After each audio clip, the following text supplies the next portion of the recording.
Welcome back to the Mr. Big Fact Show. Thank you. Thank you very much. I really appreciate it. You're so kind. You're so kind. Now let's talk about this for a minute, guys.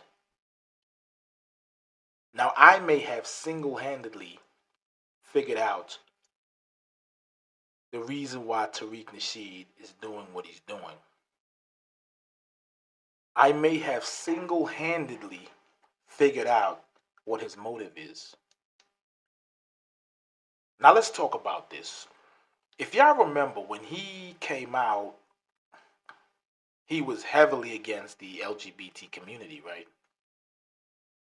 He was talking down on them. He was calling people part of the Bussy Brigade.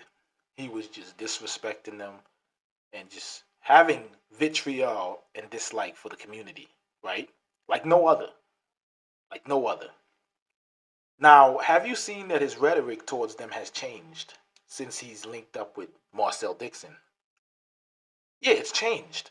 And now, with what I'm seeing, I truly believe that this is not about uh, FBA versus black immigrants, because I don't think Tariq hates black immigrants. I don't think he hates Caribbean people, and I don't think he hates African people. I believe that he's getting paid for what he's doing. This is a game, it's an agenda he's bought and paid for, and I've been trying to tell y'all this for a very long time. Now, stay with me here. Now, listen. Back when Barack Obama was president, right? Barack Obama was the first president that made it legal for the LGBT community to get married, right? Now, you see what they do? You see what they do? 43 white presidents, and none of them made it happen. But the 44th president, a so-called black man, was the one to do it. See, the white man doesn't want his name associated with this. So they have somebody to blame. Now, he also, when he was president, was named the first GAY president by, I believe, was Time Magazine. Right? Stay with me. Following that, he commenced to go to Africa and threaten African leaders that they have to accept what he had done in the United States for the LGBT community, and they had to tone down their rhetoric and get rid of their laws that was against LGBT lifestyle. Right? He told them, you won't get no money and you will get sanctioned, and we're not going to help you. The African governments told him SMD. SMD. No homo. And he walked away with his tail between his legs, because that was a battle that he lost. See, he thought that because he was so-called African, he could have gone over there and fucked up the community and made them, you know what I'm saying, drink the poison, take the blue pill, and agree to what the United States government, the Supreme Court, had done for the LGBT community, right? They said no, no deal, and he left out of there with his tail between his legs. So he lost that battle, right? And I say that to say this. In Africa and in the Caribbean, there is a very homophobic type of atmosphere. The stuff that slides over here in some European countries does not pass over there. In Africa, you will be prosecuted and executed for living a certain type of lifestyle.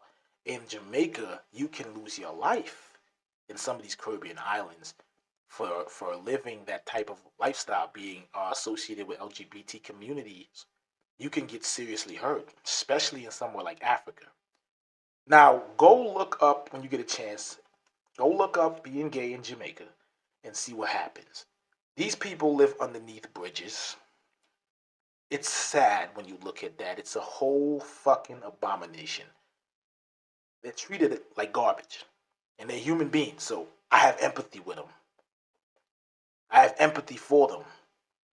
But you have to understand that the way he's attacking black Caribbeans and black Africans, it's kind of making sense now. It's not about no lineage or FBA or none of that. It's about the fact that they come to America and they do not indulge, promote, or condone that kind of behavior. They just outright don't like it.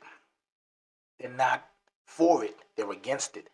And this, my friends, may be the reason why Tariq is going so hard every day, coming on his platforms and saying white supremacy for 5 minutes. And he uses that as a segue to go attacking so called non FBAs, black Caribbean people that come to America and they do not believe in same sex marriage. They do not believe in the LGBT community. And this may be the reason why he's going so hard. And now he's working in conjunction with Marcel Dixon. It all starts to make sense now. Now, I may not be the man to articulate this the right way, but I was putting two and two together. I'm like, man, why is he always going after these people every day? They don't do nothing to him. They're not taking any money from him. He's the only man on the internet that's doing it. There's no other so-called FBA black American that's going so ham, disrespecting black people that look just like you for no apparent reason. You're getting your money, you're getting your donations, but you're still proceeding to disrespect black immigrants. And guys, I may have hit the nail on the head with the hammer, and I solved the mystery. He is anti-immigrant because of their stance when it comes to the LGBT community. Think about it. Africa, the Caribbean, they don't mess with that. They don't like that. Whoever is paying him is telling him the blacks that are coming here are not on board with that.